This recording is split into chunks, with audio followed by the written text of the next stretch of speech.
Lewis here for LowKick and Mate. Today I'm joined by Mason Jones ahead of its rematch with Alan Patrick on October 23rd. How's it going, Mason? Yeah, really good. Really good. And just before we started, we were saying you're still in California. You've been camped up there for a while now. How's it going? Yeah, good. Pretty good. Living the dream. Obviously, the only thing I could really ask for was that the borders were open so that I could fly some of my coaches out a bit easier, and my girlfriend could obviously come out. But it is what it is. Camp isn't supposed to be comfortable, and we just keep pushing on. So that's what I keep doing. Head down, arse up. And the last time we spoke, you're kind of, doing bits of your camp in Wales and bits of your camping with Team Alpha Male. Is that still the case, or obviously because of COVID, is it all in California now? All in Cali at the moment. I'm flying my manager's sorting out to fly my boxing coach out here for the start of October. So I'll finish off my camp the last 2 weeks with my boxing coach here, just to make sure that my hands are tight, my feet are moving. Just little things like that. Obviously, Team Alpha Male's unbelievably good for sparring partners and different things, but for one-on-one coaching is quite difficult to get. So bringing my coaches into the camp would really sort of help take to the next level. And I still use the same cornerman. I still like my cornerman. My cornermen still know what's going on, and we're in contact all the time. So it's difficult because obviously they don't get to see a lot of what I'm doing. They just keep messaging me like send footage. I'm like, I'm trying, but it's good. I have a good relationship with my coaches, and the trust is there, and that's one of the best things for a fight. Like they're the eyes that I don't use. Like they're the extra set of eyes. So having them there just takes things to the next level and really helps things. And what's the plan like going forward? Is this how you see your camps playing out? Switching between two countries, or is there a plan to eventually settle down in either Wales or California?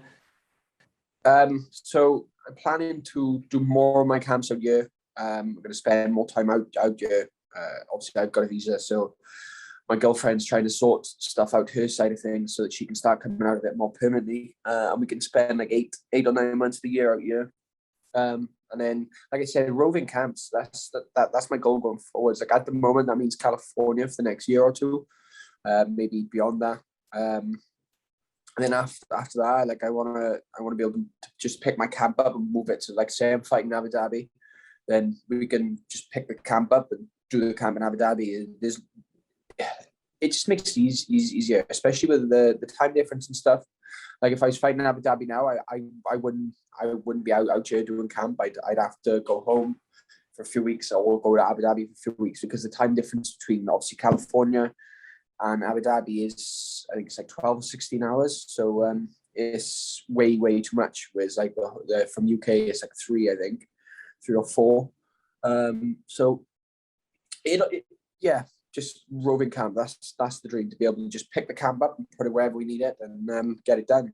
Yeah, and I'm getting there. I'm finding good training partners here. I got some really good friends and guys who I train really well with, who are world champions in their sports and fighting for Bellator, UFC, different things. And I've got my coaches and some coach. I've got my coaches back home, and 1 or 2 coaches here. So it's working out perfect. It's just sort of trying to build everything together and get everything working. Still plenty of time for that. And, with COVID going on, in terms of, you're saying you're struggling to see your girlfriend, your family, and get back home. Besides that, day to day, what's it like in California with COVID? Is it impacting your training at all? Nah, like COVID doesn't really exist yet. It just doesn't. You don't see much of it apart from you wear masks to walk into places, and then you take the mask straight off. That's pretty much it.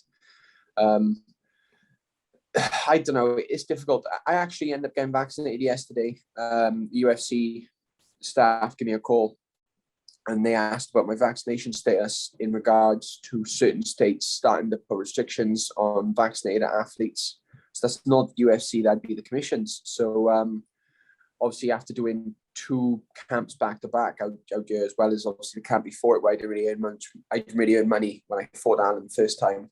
Obviously because there was no contest, I only had half my purse. So even though I still made a profit, by the time you counted the camp costs and then rolling camp costs, that money was gone instantly. So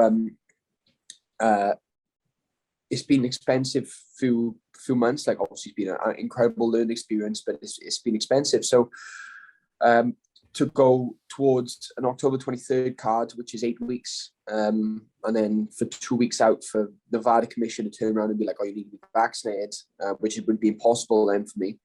That would just sort of add the cherry to the cake. Do you know what I mean? So I decided to go get vaccinated yesterday.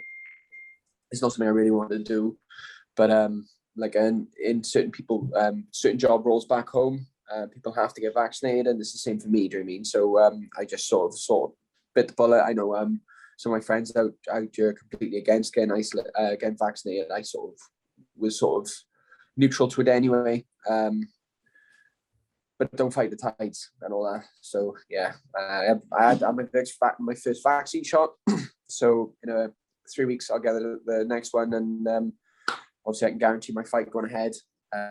Like I say, control the variables. So it's just another variable to control. Absolutely, and we'll move on from all that stuff because bringing the mood down. So we'll move on to your last fight. And Alan Patrick, although it didn't end the way you wanted, there was some really good moments, and I want you to reflect on that because you looked really, you looked sensational. To be fair, you dominated them, from the first round to the last moment. After a couple of months to reflect on the fight, how do you feel about it? Irritated. Irritated. I hit my flow really, really quick. Like I felt amazing warming up. I felt amazing when we made the walk, and I felt amazing when we settled in. And we had a strict game plan, which I followed to the letter, which was nice and slow. Just pick him up, don't let him close, slow him down, and then start to finish. And the first round went perfect. I cut his left eye open through his eyelid. And then really started to pressure on us, hitting him with some nasty elbows and really put some damage into his eyes. And I broke him in the first round. We come out the second. I controlled it straight away, controlled the narrative, took him back down, and started hitting him with some more shots. And like the whole game plan was to stay standing. It wasn't taking down at all. But he was just sucking the gas at him a lot quicker. And as we started working back to the feet, like that wasn't too much. Like I was happy for it to go back to the feet. Like I was happy for it to come back up. And as we was going to go back up, I was really going to start unloading my combos and really starting to put the pressure on. And then obviously the accidental eye poke ended the fight. And it just sort of it irritated me because he had no intention of continuing on. Like as soon as my finger did go in his eye, like I'm not going to disagree. I caught in the eye. Like I was the first one to apologize and step back. But I just don't think it was as bad as he made it out to be. He instantly was, oh, it's blurry, I can't see, can't continue. With his bad English, he just didn't want to be in the fight. Like I controlled it all the way through. Whether he felt terrible or whether I just felt really good, he just sort of decided to cut his losses and leave. And I just don't like. For me, that's completely alien. Like you just fight through to the last. Like my debut, I felt terrible in that fight all the way through. But I would never have tried to fight an easy way out. Never.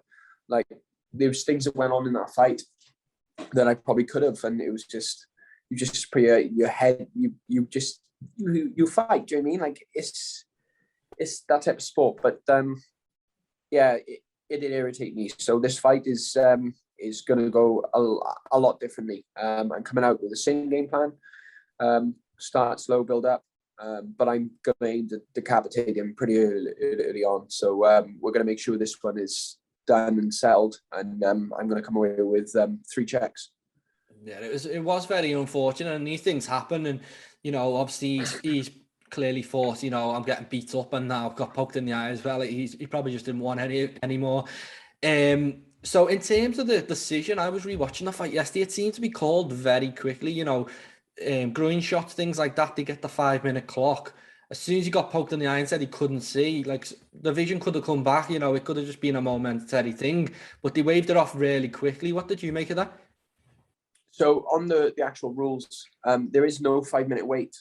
So for a groin shot, you can have as long as you need to recover. For an eye poke, there's no wait.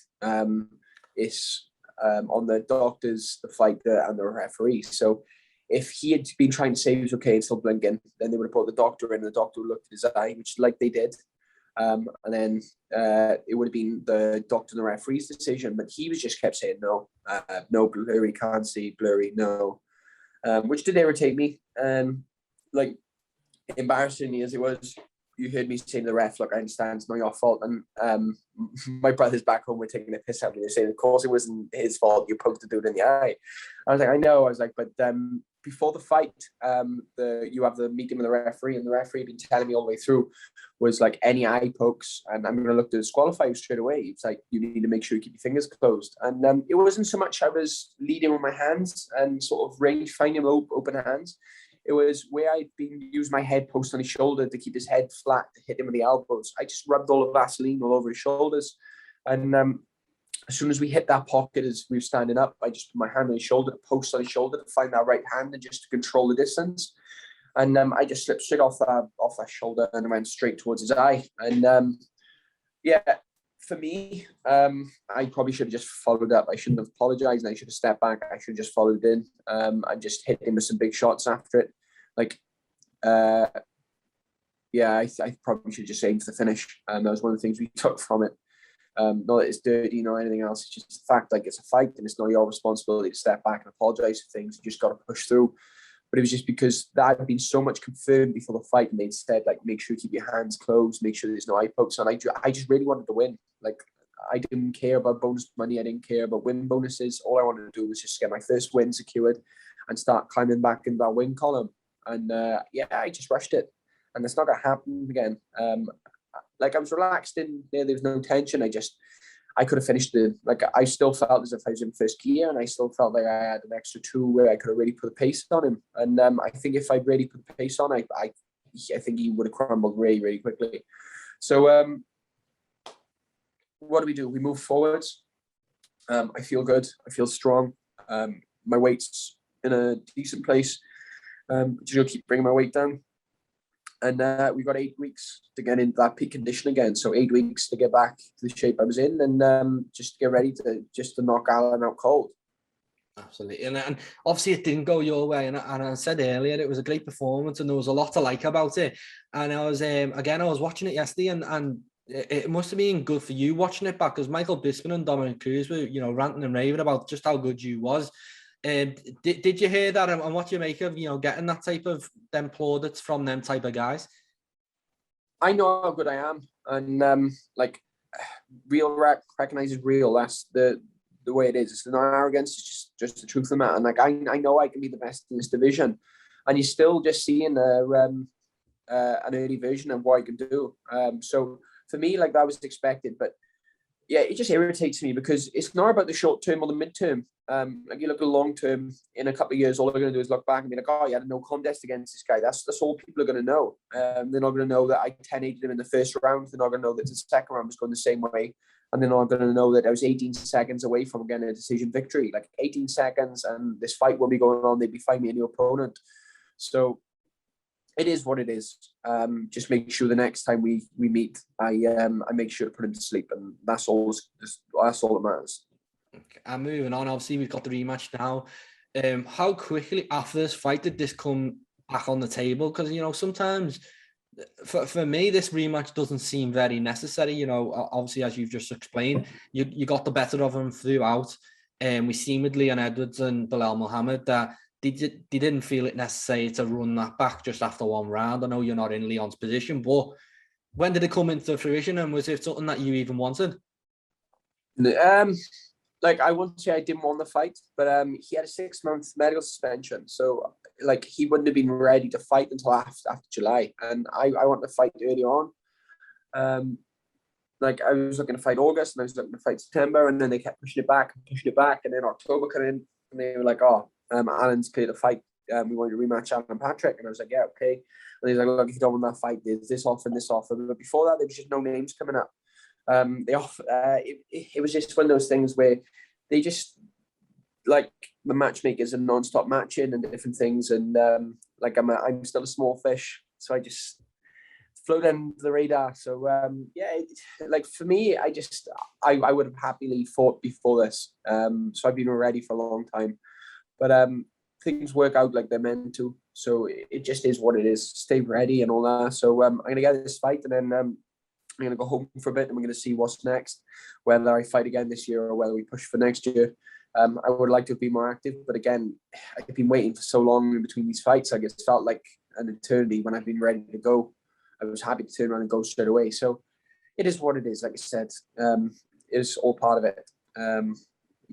You do what you can, and I'm like I love being in camp. I love the pain. I love the stress, the work, the hard sparring rounds, the hard wrestling rounds, the headaches from sweating too much. Like, I love all of it. I love the running. I love the every time you step on the scales and your weight's a little bit heavier than it should be, and you're like, why is it not coming down? I love all of it. And yeah, like I said, I am destined to the top, and all that matters is just one fight at a time, and that's knocking Alan Patrick out and getting the deal done, which should have been last fight, and getting those 3 checks, my fight, my purse, my win bonus, and my bonus money. That's all that matters at the moment.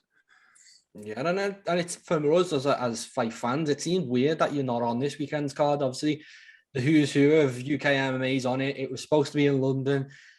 It got moved to Vegas, but it's still going to be on UK prime time. So what actually happened there? Was there a reason why they couldn't fit you on this card? It seems like you're someone they could make room for. You've got a lot of fans in the UK. What happened there? I lost my debut. I lost my debut.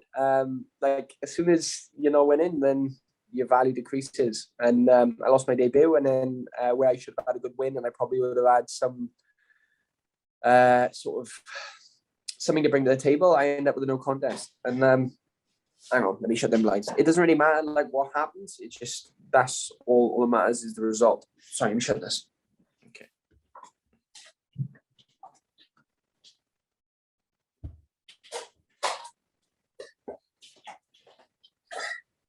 Sorry, it's nice and early, so the sun's just rising and blinding me. No worries. But yeah, so like I said, I didn't have anything to bring to the table, and like I know how good I am. I've got a lot of support in the back home. Who knows how good I am and how good I'm going to be? Like, I'm the Cage Warriors champ, but I'm going to win in the UFC, and that's all that matters. Like, at the minute, I'm 0-1. With 1 no contest in the UFC. Like, it's a terrible record. Terrible. Like I said this before, like the 10 wins I had before it don't matter anymore. They're gone. Float away. Just focus on how many wins you got in the UFC. And like I wanted to be 7. Well, I wanted to be 2-0 moving into this, and I would have been right in the bottom. They could have put me in the bottom of the prelims, and I could have been working my way through. But like I said, it doesn't matter. You just focus on what's next. And like I said, knocking out Alan Patrick is just going to be the start of it, and I'll have a nice win next to my name. Yeah, and talking about the camp, obviously it's the October 23rd now. It's a bit longer than we wanted. 8 weeks is that. So how does a camp look for someone who you've just fought and got the better of for the most part? What changes? How do you stay motivated and all these things? Motivation is an easy one. I stay motivated because, like I said, I just want to make sure that I get this win. Nothing really changes in the camp. Some of my sparring partners have moved around because some of the ones I was sparring with are sort of they've moved on from their fights. Some of my main sparring partners got fights actually coming up now, so they're more they're pushing as well. But yeah, I'm gonna do pretty much the same as last time. Like I said, I've done more sparring this time in CSA, which is City Striking Academy in Dublin, which is near San Francisco. So it's like 100 miles away. So we drive there once a week, which is a horrendous drive. 100 miles a day, 100 miles back. So do you know what I mean? You don't really do that for training.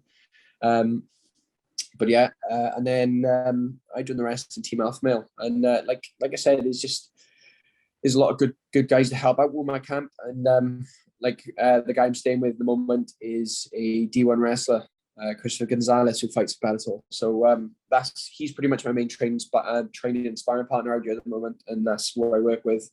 And like I said last time, when I stop him taking me down, that just proves that Alan's not going to get close to me like he did last time. He just couldn't get near me.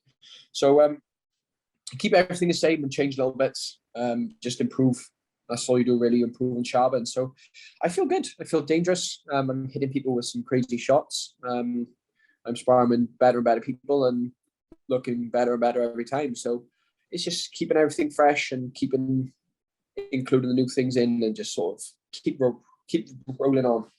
Like I said, fly my boxing coach out soon. That'll make a big difference, because I'll have someone who can coach Matt's side and can give me some help the last couple of weeks. Because obviously, Team Alpha Male's got their coaches, but there's only so many ways they can split their attention. Do you know what I mean? Like, you got Uriah, Chris, and a couple of the other ones, and they can only split their attention. There's like 30 of us, all got fights coming up with like Bellator, UFC fighters, different things, and then you have the old dogs cycling through. Like, I know Darren Elkins is looking to fight again soon, and then you've got Andre looking to fight again soon, and different things. And Andre's in the gym and then out. Max Griffin flows in, and all these names, and it's just a lot going on. So yeah, just keep pushing. And you've hinted at it, or you've basically said it. You plan to knock him out. Let's get an official prediction. How do you see it playing out? When do you see this knockout coming? Second or third. Last time I said second round, and the second round was more than available for me to stop him. Like I said, we were 18 seconds off the midway point, and he was already broken. So I could have stopped that in the second earlier. I could have stopped it towards the middle of the second. So yes, and I'd say midway through the second round, midway through the third. Like, I'm not going to come out and just start swim for the rafters and treating Alan like he's a bum, because Alan's a very, very good high level opponent. Like, I'm not underestimating him. Like, I'm looking into this fight of him underestimating me last time. So this fight, he's going to be stronger. This fight, he's going to be strong. He's going to be fitter, and this fight, he's going to be a lot more dangerous. And that's the best way to look at it. So I'm going to prepare for a strong and a faster Alan Patrick, and it's going to go the same way. I'm going to pick him up when my shots coming in. I'm going to hit him with some stiff shots, and I'm going to rock him, and then I'm going to knock him out with a nice combo. Absolutely. Sounds like a plan. And provided that happens, you finally get that coveted UFC win. What is the plan after that? There won't be any more fights in 2021 for you, will there? I really don't know, luck. So I'm not sure what the plan is. It all depends on how the fight goes. If I come out damage free, then we can look for another one. But at the minute, like, we just need to take it as it goes. Like, I'm not opposed to another fight. Like, my girlfriend, my family, they all knew what they were going into. I've been fighting since I was 7 years of age, so they know what it's like for me to go into camp anyway. Like, it'd be lovely to get back and see my missus and different things, but worst gonna worst, I can literally just roll through and fight again. So we'll see. We'll see what comes up, what my manager wants me to do. Whether that means we fight a month later, or whether that means we fight in January or February next year. Like, we'll just see. Like I said, I'm inevitable. Just all that matters is time. And this has been the best year for me, with result-wise and fight-wise. Obviously, the loss and the no contest. But I'm showing my improvements every time. Like, my January fight is still considered one of the best fights of the year. And that was a terrible performance for me. Like, I felt 40%. So wait till you see why I perform like when I perform 100%. Absolutely. So back-to-back camps, you're not itching for a holiday, you're not itching for a break. If an opportunity arises, you might just take it. Yeah, I like I said, I love being in the war zone. I love being in camp. I'm pretty much injury free. There's a couple of niggles that were starting to get bad that I was going to have to deal with, but we've sort of been dealing with them as you go through camp. And like, to be fair, this longer camp probably has helped in that way, where some of the injuries I had were worse at the start, and then as we've gone through camp, I've been proactively working on them, and they've eased up quite a lot. So pretty much, I'm good. Let's just get this fight out the way, and we'll look at the future, because I never say never. Like, I like being active. When I was in Cage Warriors, I tried for, I did 6 fights in 12 months, I think it was, and I was going to push for 7th in the 14th, or 6 fights in 13 months, something ridiculous. Like, I'm happy to stay active, and I'm happy to do that in the UFC. It's really hard to get matched up. Like, it's easy to say I'd fight again, but with the matchmakers, like, you never know. You know what I mean? Like, there's a lot of fighters in the UFC from the match.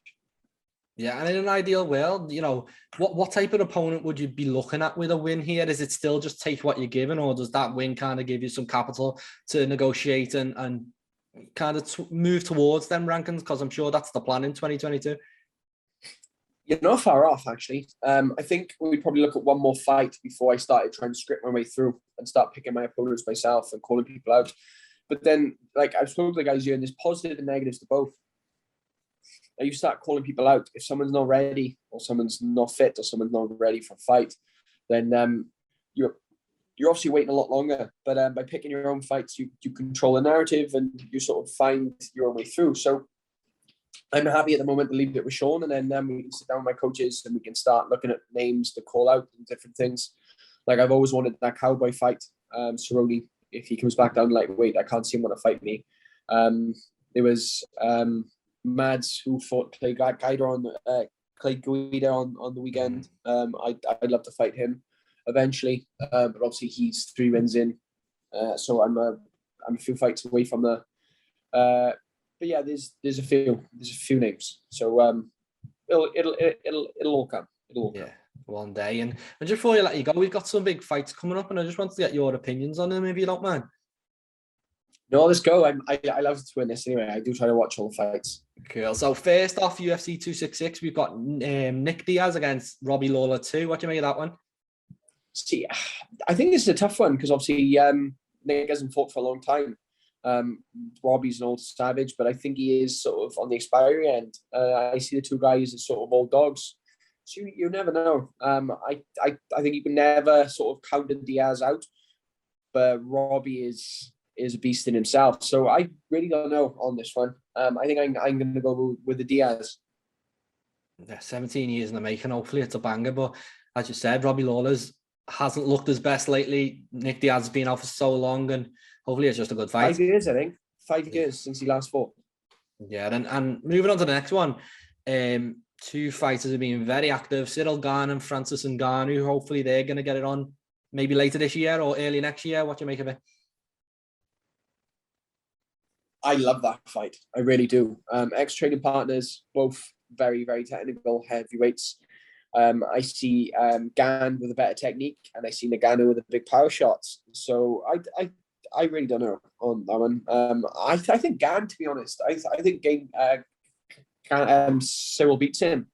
So yeah, I'll be looking forward to watching that fight. But again, it's another 50-50 matchup. Like the UFC, they don't mess around. Like a lot of people don't understand. Like boxing, they do a lot of one-sided matchups where they'll build people up, and they'll even build them through title shots.